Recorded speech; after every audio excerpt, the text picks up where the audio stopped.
Well, ladies and gentlemen, let's be honest. Politics have gone global, and by global, I basically mean retardistan has gone global because everywhere is just freaking retarded. But before we get on to the main news of today, can I yet again remind you, if you haven't already, guys, just subscribe to the channel. I put a lot of effort into these videos. Least you could do is bloody subscribe to the channel. So let's start off in Blighty. Yes, Blighty, because in Britain, Keir Starmer has now adopted this wonderful thing called digital IDs. Now, he says that the purpose of it is to make sure that all the illegal immigrants can't get a job in the UK because they won't have digital ID in order to get that job. Keir's not really understanding the purpose of illegal immigrant. It's very likely that the illegal immigrant is not going to worry about the law and will just do a job illegally. Where apparently Keir Starmer says, don't worry, trust us, God, this is going to help with immigration. But he can't really tell you how it's going to help with immigration. Many individuals are noticing that Keir Starmer himself is a very well-known individual who says that he's on board with the UN and the WF, and he's very much on board with the UN's ideas and the agenda around digital ID. Let us just ask you quickly, you have to choose now between Davos or Westminster. Davos. Why? Because Westminster is too constrained, and it's closed, and we're not having meaning. Once you get out of Westminster, whether it's Davos or anywhere else, you actually engage with people that you can see working with in the future. Westminster is just a tribal shouting place. He has already started to say, well, if we got this, we could tie it to your banks and your jobs and your healthcare. Wouldn't that be great? You could plug it into the NHS and basically become a social credit score. And this has led some individuals to suggest that Keir Starmer is basically a member of the secretive group in the United Kingdom, which is trying to push a communist undercurrent. Now, whether or not you believe that, or whether or not it's a huge, big conspiracy theorist, you can let me know. In fact, here's a clip of an individual talking about it themselves.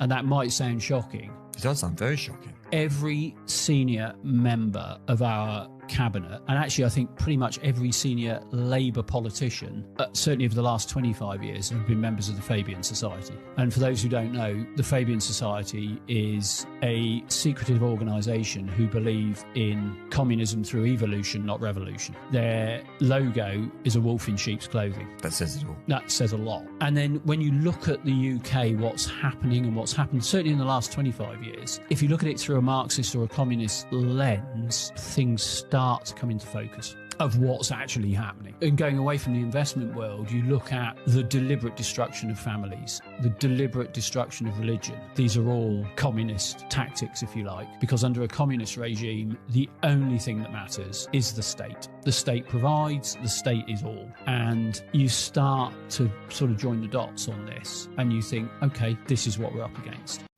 Now, I'll tell you what else is really interesting in the United Kingdom. As we've already mentioned, mass immigration. One of the issues that's currently being grappled with in the United Kingdom was the immigration from Islamic countries, specifically countries like Afghanistan, Pakistan, and Syria. And one of the habits that seem to have come into the United Kingdom from said countries is the idea of first cousin marriages. Now, the idea of first cousin marriages is illegal in the United Kingdom. They've been talking about it for some time. And the reason for that is because of birth defects. You traditionally get a higher rate of birth defects from a first cousin marriage. Now, very interestingly, the NHS, who recently submitted new guidance saying that you had to chest feed, you couldn't breastfeed, it was all about chest feeding. And they even produced documented guidance to show what it looks like with a pregnant man and a pregnant woman. Yes, this genuinely happened. And they have now issued their first guidance around first cousin marriages, saying that first cousin marriages are linked to stronger extended family support system and economic advantages. Yes, so first cousin marriages were traditionally classed as incest, plain and simple, and it needed to be banned with urgency. And the reason for that was because of the potential health defects and the birth defects that would result from it. And we know that there is a community in the United Kingdom that practices first cousin marriages. And would you know it, the NHS is now promoting it. Yep, that's pretty much the most retarded nonsense I've heard all day. But Keir Starmer didn't want to stop there, because many individuals said, why are there so many military-aged men coming to the United Kingdom? There's quite a lot of them. They're all coming on boats.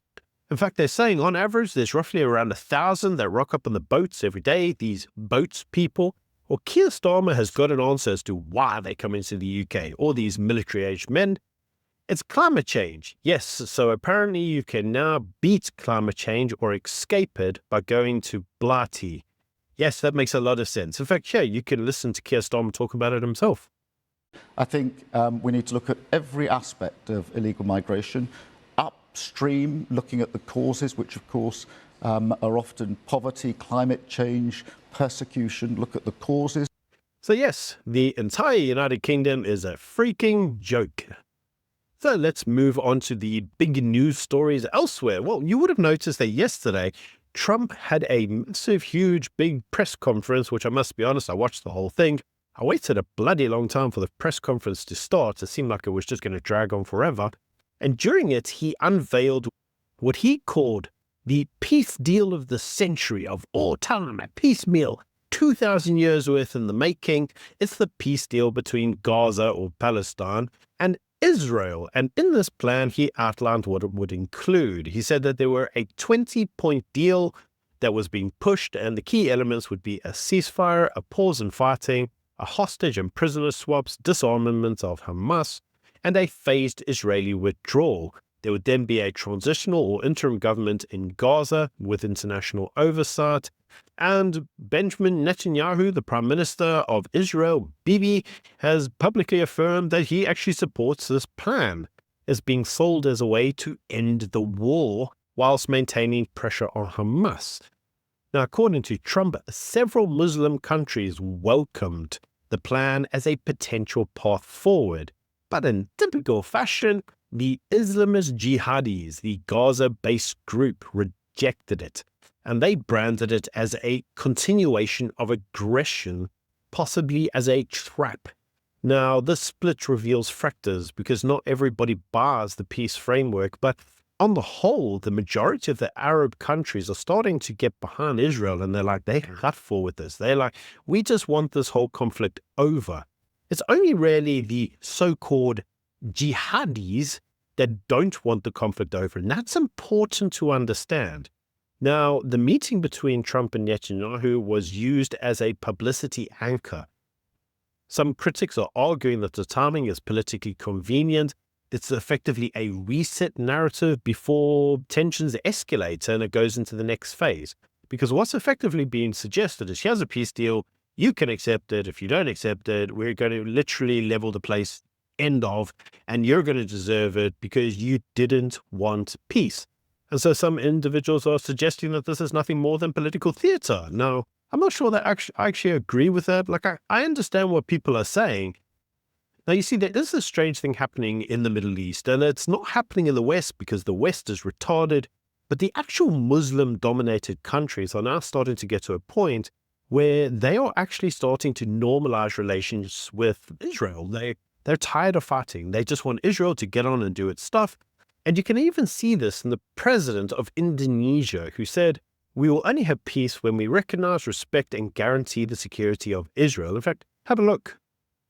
We must also recognize, we must also respect, and we must also guarantee the safety and security of Israel. Only then we can have real peace. Real peace. Thank you. Wassalamualaikum warahmatullahi wabarakatuh. Shalom. Now, it's important to remember that the president of Indonesia being a Muslim majority country, he's giving you the kind of example of things that you're seeing there. Even Pakistan has apparently signed on to this agreement. The only real countries that aren't really kind of keen on this agreement is a country like Iran, and Trump did draw reference to Iran. But you're finding that the UAE, Saudi Arabia, all those countries, even Egypt, Jordan even signed on to this. And they were just saying, look, we just want to get on. We're tired of the war. We just want some peace, and we want to be able to build industries and, improve our population. But all of this is important to understand, specifically when it comes through to places like the ANC with their links to Hamas and their links to Iran, because that firmly puts us in almost the pocket of resistance. The Middle East don't want conflict. It's as a very small amount of jihadis that do. Now, in terms of the recognition of the Palestinian state, it's also important to see how this itself is fracturing many Western societies, with parties such as the Aborigines of Australia. They came out and said that they do not stand with the government of Australia recognizing Palestine as a national state. So you see, this is actually causing domestic issues. So many of these individuals were keen to go out there and virtue signal, but that virtue signal is now coming back, well, in a very negative fashion. But you see, what we're also noticing is that many countries are using the whole war in Gaza as a form of their own form of political theatre. And we've seen this in South Africa. The ANC, time and time again, wants to concentrate on this big, massive conflict occurring in the Middle East, rather than focusing on the core issues that matter in South Africa. Loss of AGOA, huge job crises, and looting that's going on left, right, and centre. We're going to talk about some of these issues in a minute. But you see, the problem is that the whole conflict in Gaza is now a convenient way to escape domestic accountability. And you can see this on full display in Spain. Now, if you know anything about Spain, it's like the most vocal EU country there is that's like full-on anti-Israel. And in current news, the Prime Minister of Spain has been accused of leveraging the Gaza conflict to boost his domestic standing and distract from his own scandals and consolidate support. There's been many protests in Spain, both from the left and the right, and they've all intensified, with the PM trying to appear a decisive individual in terms of foreign affairs. Now, Spain approved a full arms embargo on Israel as part of a show of force, and the government backed pro-Palestinian protests, which disrupted major sports events. And I've covered some of those. Those include the cycling race where the Israeli individuals were stopped. Now, some Spanish civil society and opposition parties all claim that the Israeli critique is used to deflect attention from the Prime Minister's personal and family scandals. And there's a lot of truth in that. Now, you see, the opposition is starting to highlight this to the general public, which means that many residents are now actually pushing back in anger at the Prime Minister, and they can see it as being nothing more than political theatre. And there are accusations that Spain is becoming overly polarized and that foreign policy is being used as, well, domestic politics, because where domestic politics fail in these states, they all want to claim some form of moral superiority on the international scale rather than fixing the domestic affairs. And many individuals ask me the question, why is Israel such a big topic? Why do I talk about it so much? Because it is a deflection. You need to understand what Israel actually means. And if you watch my members-only videos, I talk about this at great length. It is a really important topic because it is the central look over here, you don't want to notice what's going on over here topic. And what's going on over here is domestic sabotage. In any case, this is the most on display actually in terms of the Spanish embassy, because there were plans in Madrid to place the embassy in Ramallah. But it stalled. And do you know why it stalled? Well, it stalled because the Spanish diplomats who all sit there denouncing Israel on a daily basis have all said that they will not relocate to Ramallah. They want their embassy to stay in Israel, where it's safer. And so they're saying that the policy isn't practical because they're saying that infrastructure in Gaza just isn't up to scratch and safety isn't up to scratch. They couldn't possibly move there. Well, if you were really that keen on moving and rescuing Palestine from the evil Israelis, well, you'd be moving tomorrow. And this has also led some individuals to notice the most obvious point, and that is, if genocide was occurring in Gaza right now, they've just had a peace deal from Trump that guarantees their survival and the end of the war completely. They take it tomorrow. If they don't take it, you can't say that it's genocide, because let's be honest, a person or a nation being genocided will seek whatever options are available to them to seek peace. You cannot claim genocide whilst full-on voluntarily engaging in a war. So let's get on to some of the domestic issues going on in South Africa. There's a couple I want to talk about very quickly, and then we're going to move on to the really big stories. And the first one is around the Malema firearm case. Now, if you've been watching the news on this, well, he's basically been sat in court for 2 days whilst they read out a judgment. Apparently, there's like 600 pages of this judgment, and they're making the judge read the full bloody thing. So they went over the last 2 days, all of the evidence that was presented during the trial. And tomorrow, the time that you're probably watching this is meant to be the sentencing, but we'll see. Now, sentencing could be up to 15 years underneath the Firearms Control Act. The judgment could be staggered. But to be honest, my personal opinion is it's probably going to be a guilty plea with a fine. Malema's out. The end. That's just my opinion. We'll see if I'm right. In any case, in other news, in Q2, South Africa lost 80,000 jobs. So the total amounts in South Africa employed is now 10.51 million individuals. And yeah, we lost 80,000 jobs, and it's all being attributed to Trump's tariffs and the AGOA issue. I said the AGOA issue because it isn't the expiry of AGOA, it's the possibility or the uncertainty of the loss of AGOA. Now, talking about AGOA, AGOA is currently at a cliffhanger because at the time of recording, this is the 30th of September. You'll be watching this on the 1st of October. AGOA is set to expire, well, today. Now, the White House has backed a 1-year extension. It's a short extension, but it's supposed to be a lifeline. And the idea behind this is that it would allow them to negotiate a proper extension. But this is all being allocated to the current funding bill. And if you've been watching anything in the US, well, that funding bill is kind of contentious and it might not actually be agreed, which may lead to the US actually shutting down overnight. Now, the Minister, Park, says he's optimistic for a renewal of AGOA, and he's suggesting that there might be a 1 to 3 year bridge. He says that's what's being floated, although I've only read 1 year. But let's see what happens. Now, the actual extension of AGOA is being seen as a lifeline from Trump, and it's a way to save South African business, supposedly. But again, this a short-term renewal. It may happen, it may not happen, because the current budget that is being floated, the current funding bill, highly contentious, might not be passed, and so the whole thing might have to be redrafted. Who knows? We'll find out more overnight and probably tomorrow. So let's get on to the really big stories. And the first one is around the NHI, specifically around the Tembisa hospital bombshells. Now, for those of you who don't know, well, Tembisa, the hospital in Gauteng, has basically been looting the living daylights out of it. And it is the reason many individuals are worried about the adoption of the NHI in South Africa, because many individuals are noticing that the blueprint of how looting is occurring in that hospital is likely to be repeated underneath the NHI. Now, 2 billion rand has been siphoned by 3 major syndicates, plus some smaller rings. And overall, they're saying 2 billion rand has been stolen via these 3 syndicates and these smaller rings. All the money looted, according to an SIU investigation, has been blown on Lamborghinis, Bentleys, and luxury boats.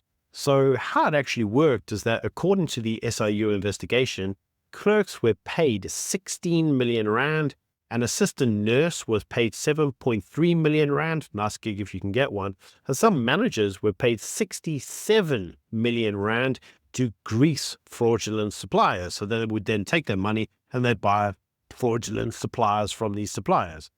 Now, SIU confirms that theft occurred via these 3 major syndicates, and all are currently under investigations. And as a result, the health minister, moron, has called for lifetime bans, and he says that we should remove them from society. I don't really know what that's supposed to mean, but what I do know is that he told the media that he appreciates why China executes corrupt people, underscoring just how hard the whole problem is with corruption in places like Tembisa. But I would like to highlight, moron, that if we adopted China's approach of executing all corrupt people, the whole of the ANC would currently be underground, because there are a shedload of them who are corrupt.